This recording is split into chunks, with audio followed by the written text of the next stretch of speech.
তিনি আমার কাছে এসে বলেন, আমি যদি সাদিয়াকে 20 বছর পরে টাইট জিন্স আর টপসে দেখি, আমি তোকে চিনতেই পারবো না। স্যার শুরু থেকেই কিছুটা অন্যপন্থী ছিল আমার সাথে। তো কিছু কিছু ঘটনা ঘটছে, এটা জানাজানি হয়েছে। তো লাস্ট যে কথাটা উনি আমাকে বলছে যে হোল ক্লাসের সামনে তার প্রাক্তন শিক্ষার্থীকে তিনি ওয়েস্টার্ন ড্রেসে দেখেন। তো তিনি আমার কাছে এসে বলেন, আমি যদি সাদিয়াকে 20 বছর পরে টাইট জিন্স আর টপসে দেখি, আমি তোকে চিনতেই পারবো না। তো এই কথাটার পরে আমরা দাঁড়াই, রুখে দাঁড়াই বিষয়টার। তো যাই হোক, আমাদের প্রতিষ্ঠান এটার পক্ষপাতিত্ব করছে এখন, আলহামদুলিল্লাহ।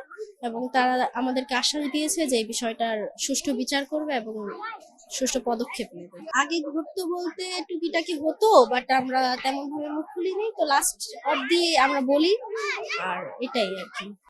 একাধিক শিক্ষার্থীর সাথে হয়, তবে অতটা না। তিনি টার্গেট করে কিছু কিছু মেয়েদের সাথে এমন করে। আমার সাথে আরো কিছু ভিকটিম আছে, ওরা আজকে আসেনি যদিও, বাট ওদের সাথেও হয়েছে কিছু কিছু। মানে স্টুডেন্টদের ভিডিও করে রাখতে বলতে উনি যেহেতু কলেজ পরিদর্শক এর একটা ছিল ওনার, তো উনি যারা ক্লাসে মেয়েরা যদি ছেলেদের সাথে কথা বলতো কিংবা ক্যান্টিনে একসাথে যেত, ওইটার ভিডিও করে আর কি আমাদেরকে হুমকি দিত যে তোমার ফ্যামিলিকে জানাবো, কিংবা এটা ইয়ে করব, প্রিন্সিপালের কাছে দিব। তো সেক্ষেত্রে আমরা যদিও ভয় পেতাম না, তারপরেও জিনিসটা হলো যে যেহেতু পুরো প্রতিষ্ঠানে সিসিটিভি ক্যামেরা আছে, সেই ক্ষেত্রে ওনার উচিত ছিল না যে আমাদের ভিডিওটা করা, এটা ম্যান্ডেটরি ছিল না। তো তাই আর কি আমরা এই জিনিসটারও প্রতিবাদ করি যে ওনার উচিত হয়নি মেয়েদের, বিশেষ করে মেয়েদের ভিডিওগুলো করা।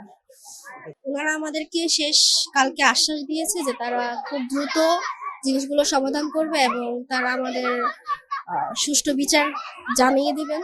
এবং আমরা আশাবাদী যে ওনারা আমাদের সুষ্ঠু বিচার সামনে প্রদান করবেন এবং স্যারের উপযুক্ত শাস্তিও হবে। তিনি যেহেতু ভুল করেছেন, আমরা অবশ্যই তার শাস্তি এবং তার এই প্রতিষ্ঠান থেকে বহিষ্কার চাই। আমি প্রশাসনের কাছেও এটাই দাবি করি। এখন বাকিটা আল্লাহর হাতে, আর বাকিটা প্রশাসনের হাতে।